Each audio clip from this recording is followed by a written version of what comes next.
Okay, hello and welcome to everyone joining us. My name is Herman and I'm hosting this presentation on behalf of Firstbeat. The title of today's webinar is Heartbeat Data as an Evidence-Based Coaching Tool from Elite Sports to Health and Wellness. Our expert guest today, Paul Pook, is joining us from London in the UK, where he is the Managing Director of Pook Performance, a private performance and health management service. Paul has a great history of successful collaboration with elite international athletes from sports as diverse as rugby, cycling, wrestling, snowboarding, and more, contributing to gold medal winning performances at both the Summer and Winter Olympic Games. Paul is currently leading the development of digital coaching and behavioral change methodologies with a focus on application. Three words that describe Paul are professional, innovative, and positive. A couple technical details before we get started. Please make sure that your microphones are muted to ensure good sound quality for everyone. And if you have questions during Paul's presentation, feel free to enter them in the chat screen, and if possible, we will answer them at the end. And with that, I'll turn the spotlight over to Paul. Welcome, Paul. Thank you, Herman, and for your kind introduction, and to all of you who've tuned in today for the webinar. I'm delighted to have been invited by Firstbeat to share my journey in elite sport, and more recently, in helping people achieve their health and wellness goals. I've been using Firstbeat for probably over 7 years now with national teams and athletes, and regard the technology as an evidence-based coaching tool, not only for optimizing athletic preparation, but also for kickstarting and facilitating positive behavior change. I'll start today's presentation by sharing examples of how I've leveraged Firstbeat Sports technology before focusing on the main theme, performance coaching using the Firstbeat lifestyle assessment and how we can help people make lifestyle changes for health and performance benefits.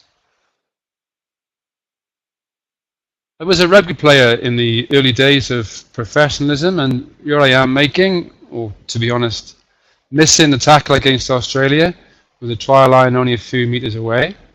My interest in physical preparation and studies in sports science meant it was a very natural step for me to become a strength and conditioning coach.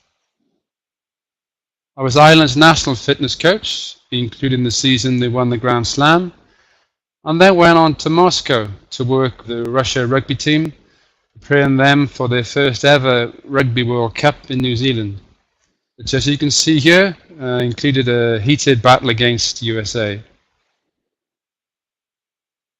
I also enjoyed coaching some exceptional cyclists in preparation for the London Olympics, including USA Sarah Hammer, who won a silver and bronze in track cycling, and Ireland's Mark Rowan, a very resilient hand cyclist who went on to win 2 gold medals at the London Paralympic Games. Soon after London, I headed back to Russia and started working with the slalom snowboard team. I was responsible for their athletic preparation in the build-up to the Sochi Winter Olympic Games. This allowed me to apply a very individualized approach with a small group of athletes in a truly fascinating environment.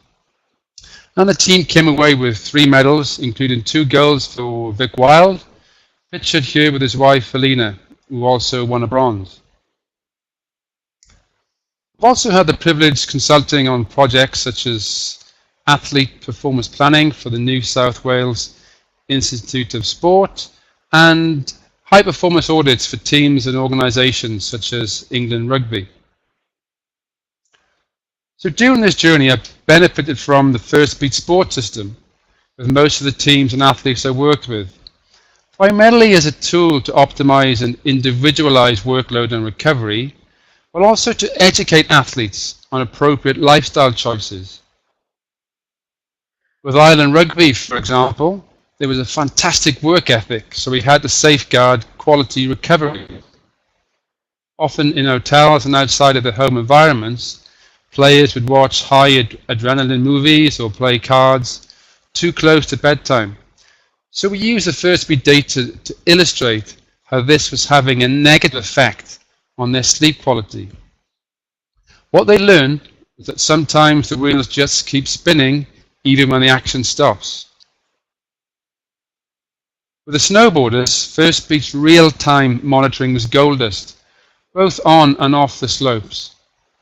We designed conditioning sessions that mimicked the demands of the event, made each athlete accountable for their training effect goals, and because of the extraordinary amount of travel and time spent at altitude, we also maximized the Firstbeat overnight and quick recovery tests for informed decision making.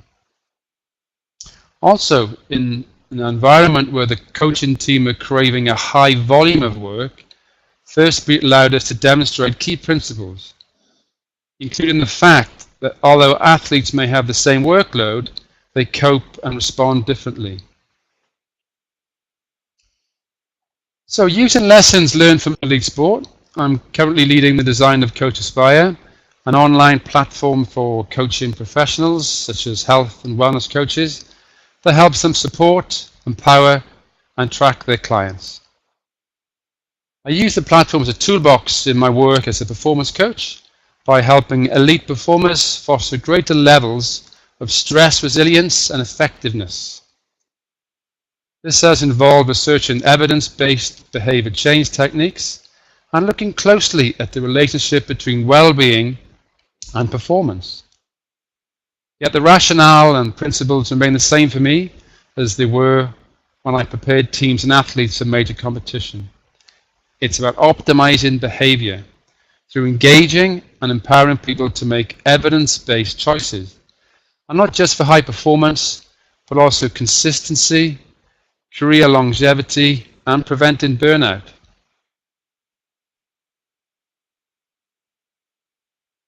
My methodology frequently involves a Firstbeat lifestyle assessment. The client wears the Firstbeat bodyguard for a minimum of 3 days, preferably 5, which measures their heart rate and heart rate variability, which is then mapped over their online journal so that we can see, recognize the body's response to the environment, to behavior, and lifestyle choices. This graph illustrates the key elements of the assessment, and we will look at some real-life examples shortly. As most of you know, red represents the stress response, also known as the fight or flight response, while periods of recovery, also known as the rest and digest response, are presented by green and helps return the body to homeostasis. Heart rate variability is typically high during recovery and low when the stress response is dominant. So as you might expect, most people's days are dominated by red, which is normal when dealing with the challenges of life, while nighttime and sleep provides opportunity for recovery. The assessment also provides great insight to the client's levels of physical activity, represented here by light and dark blue, allowing for an integrated approach to coaching and lifestyle management. A specific group that I'm working with are elite sports coaches and performance directors. For example, I recently used the Firstbeat bodyguard to monitor the head coach of a pro rugby team, which included big game day when his team were competing in the European Cup fixture. And he's given me his permission to use his report in his presentation. His resting pulse is 49 beats a minute, yet his average heart rate when watching the match from the stand was 115 beats a minute, peaking at 138 at the end of the match. It also reached 125 beats per minute during the post-match press conference. This response, to some extent, is to be expected and illustrates the high workplace pressure that elite coaches are under. It also suggests that the work under these conditions, you need to be fit, healthy, and have a sound level of cardiovascular fitness. In the context of elite sport, a quote from an article in the Harvard Business Review highlights the fact that stress is often not yet the enemy. Most coaches and elite athletes I've worked with over the years tend to thrive and excel under high pressure. Most of them actually crave it. For example, rugby players like Brian O'Driscoll and Paul O'Connell performed exceptionally well when the going got tough, while snowboarder Vic Weld had an average snowboard World Cup season, then went on to win a pair of gold medals at Sochi. High stress can bring out the best in them. However, it's quite often the lack of recovery that is the missing link, and this is where the Firstbeat lifestyle assessment really starts a great conversation. This is what Firstbeat calls the stress and recovery balance. If there's no balance, then the stress is chronic and can lead to low energy, undermined performance, and ultimately health issues. So a key message I share with athletes and coaches is to build a strategy for intermittent pockets of recovery. This chart clearly illustrates this balancing principle. It belongs to the head coach I mentioned earlier, and it's like a bank account in terms of his overall exposure to stress and recovery. As we can see, Friday was a positive day in terms of recovery response because he chose appropriate activities to boost and build his resources ready for big game day. These wise lifestyle choices, which he made based upon a previous lifestyle assessment, allowed for periods of intermittent recovery such as relaxing at the hotel spa, good sleep hygiene, to ensure he started big game day in credit. Like his athletes, he now periodizes his workload in the same way his support staff systematically optimizes the workload of his team. As we can see, Saturday, a different story. Big game day was understandably very challenging, and despite a great win, resulted in a chunk of red. While once again he bounced back Sunday by opting for valued living activities, which included fitness improving exercise and relaxing at home with his wife and family. Now here we can see his pre-game day results in more detail. His percentage of stress response over a 24-hour period is only 44, which is lower than the 55 to sort of 60% I typically see, while his recovery is strong at 32%. As a principle, I encourage clients to have at least 25% of recovery over a 24-hour period. So this is why he started game day in credit. By contrast, his big game day chart shows a whopping 80% stress response, illustrating the roller coaster of stress that coaches and other pro staff are exposed to on a regular basis. So to avoid chronic stress, maintain high performance, and cope with the extremes of big game day, it's clearly important that these individuals have a personalized strategy to manage their resources. In this context, I like to consider the concept of colliding variables. For example, if the coach had a tough week with insufficient recovery, didn't have time to exercise, has personal issues at home, and then didn't sleep very well the night before a big game, then the chances are his effectiveness will drop, particularly under game day pressure, and poor decisions may be made. Furthermore, if these variables become chronic, he'll become susceptible to dips in performance in and outside of work, and possibly stress-related illness. What's also of interest on big game day is that the coach celebrated with 5 units of alcohol before watching the late TV highlights of the game. This reignited his emotions and stimulated a stress response, so that he doesn't actually start recovering from big game day until about 4 a.m. Sunday morning. In terms of alcohol effects, we typically find that 1 unit equates to 1 hour of physiological stress response. So if there is chronic stress, essentially a poor stress and recovery balance, alcohol may only add to the problem. On to Sunday. Sunday night sleep, on the other hand, was great. We can see here that in contrast to Saturday, the length of sleep, the percentage of recovery during sleep, and the quality of recovery were all high. And it's vital that the coach is aware of these results because they rubber stamp the lifestyle choices he made during that day. The sensitivity of the lifestyle assessment is quite impressive. Here we have an example from a previous lifestyle assessment with a rugby coach. On a day off, he decided to relax on his sofa and watch live coverage of a rugby match. As we can see, the stress response was high, even though his team were not playing. Yet at half time, his physiology suddenly jumped into recovery mode. The second example is a performance director who was consistently having trouble getting to sleep at night and often resorted to alcohol as a poor solution. The lifestyle assessment shows the client's response to a stressful team selection meeting in the early evening, which was identified as the most stressful 15 minutes of his day. This resulted in the prolonged stress response, negatively affecting both his ability to get to sleep and the quality of recovery during his sleep.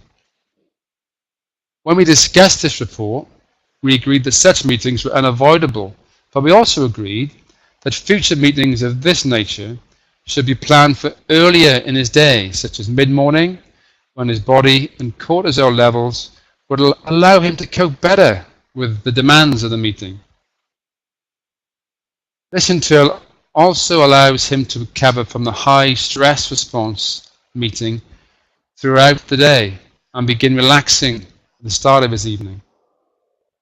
So he now incorporates this strategy into his working week by always having key meetings early in his workday and instead exercises during the late afternoon, which in turn has boosted his ability to get a good night's sleep. Here's another example of a behaviour change intervention for another client. She reported feeling really uptight most mid-afternoons, which she felt caused a drop in work performance. This is represented by the high stress point on the graph. Following coaching, she decided to integrate a 20-minute meditation exercise into her mid-afternoon schedule, which allowed her to break this chronic stress response, gain some green on her graph, and finish her workday with a better balance between stress and recovery. The key recommendation for most clients is to aim for at least one small pocket of recovery during their working day, particularly when their nighttime recovery is not optimum. Another crucial question that the Firstbeat technology can answer is whether someone is physically active, which is great when applying an integrated approach to coaching. Light blue represents activities like walking, which has positive effects on our health and mental performance, while dark blue represents fitness improving activity. Firstbeat have made exciting advances in this area. The accelerometer in the bodyguard device now measures movement, including steps per day, and integrates this with the heart rate response to distinguish between light, moderate, and vigorous physical activity. So here we have an example of someone who was struggling with low energy and managing their body weight. The first assessment confirmed that she was physically inactive during most of her workday. So we discussed options that would allow her to incorporate and benefit from light physical activity. The retest shows a completely different physical activity profile for this client, with significant pockets of light physical activity represented by light blue on the second graph. Following our coaching session, she decided to walk and talk when having meetings with her colleagues, which also encouraged them to become more active. They actually find that their meetings flow better when they're walking rather than sat still and face to face. You can also see here at the end of her working day at about 5:30, she finishes with a short fitness improvement workout represented by dark blue on the graph that also acts as her trigger to switch off from work and prepare for a relaxing evening. This snippet belongs to a former international rugby player who was in training for a marathon. The dark blue on the graph and training effects score confirms his 2-hour workout was highly improving with a personalized training effects score based on his maximum heart rate. This next example belongs to a friend of mine in France who was categorized as morbidly obese and has a very challenging lifestyle as a baker. As you can see, following a short but high quality 4-hour sleep, he starts his 14-hour workday at 3 a.m. The lifestyle assessment demonstrates that he's very physically active as he prepares and bakes the day's bread, completing over 10,000 steps before most of us have got out of bed. His report was of particular interest to his GP, nutritionist and bariatric surgeon because despite an original BMI of 45 and at one point a body weight of 160, his blood pressure, cholesterol and blood sugar levels have always been normal. So this graph suggests that his high volume of physical activity, albeit light, was a probable factor in maintaining his health status. And I'm delighted to say that following surgery and regular fitness improvement workouts, he's now down to 124 kgs and cycled for the first time in, I think, 25, 30 years a few weeks ago. So on to this final example from a high-performing individual who enjoys his work, sleeps really well, and rarely has an issue with fatigue or dips in work performance. So the data can also be used to reinforce positive behaviors and lifestyle choices and reassure people that what they are doing is working. In this example, there's actually a greater percentage of recovery versus stress response, even though it's a work day. And this graph shows this positive pattern over 5 days and how he is consistently in credit with his resource bank account.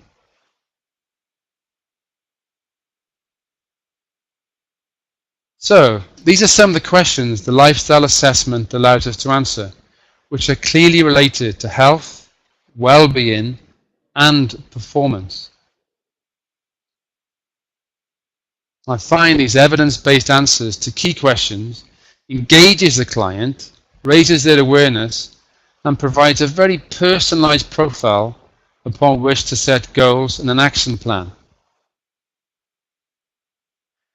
And these are some of the main themes I discuss with clients who realize and agree that they need to make some behavior changes. We tend to prioritize 2 or sometimes 3 changes and avoid bombarding clients with too many challenges. My responsibility as a performance coach is to help the client build a realistic and positive action plan and make them accountable to these actions through monitoring, nudging, and periodically repeating a Firstbeat lifestyle assessment alongside other health-related markers. So, to conclude, how can we help people make lifestyle changes for health and performance benefits? One compelling answer, in my opinion, are coaches who employ recognized behavior change techniques armed with the Firstbeat lifestyle coaching tool. Thank you, everybody. Thank you, Herman. Yeah, thank you, Paul. Thanks so much. Let's take a look here and see. I was going to ask, in your presentation, you highlighted a lot of the insights that Firstbeat offers for an evidence-based approach to investigating daily activities. But I think a lot of people have a challenge with the actual work of affecting behavioral change. Could you maybe share some thoughts on the relationship between those two things, between actually having the evidence and then translating that into change? Yeah, sure. Thanks, Herman. I think it's quite ironic that despite the 15, 20 years working in as a coach in elite sport, there's been very few occasions where I've been exposed to the latest research on behavior change. That tends to be more focused on the health industry.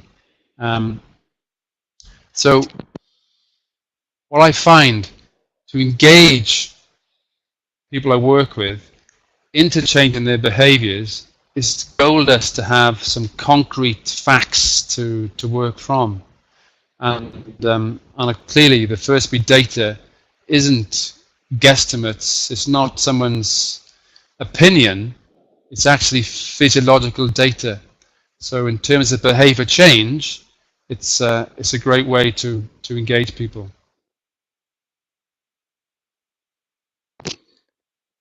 That's a great explanation.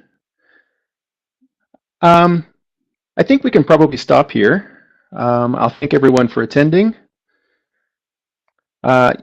If you have any additional information needs, you can always visit firstbeat.com for more information and webinars. We have a new introduction to the Firstbeat Lifestyle Assessment podcast coming available there. And you can always contact us at info@firstbeat.com. We're always interested in hearing about topics that you would like to learn more about. And you can send those or any other questions to us by email. Again, that's info@firstbeat.com. So special thanks again to Paul for the presentation. And I think we can leave it right there. Thank you very much. Thanks, Evan. Thanks, guys. Thank you, Paul.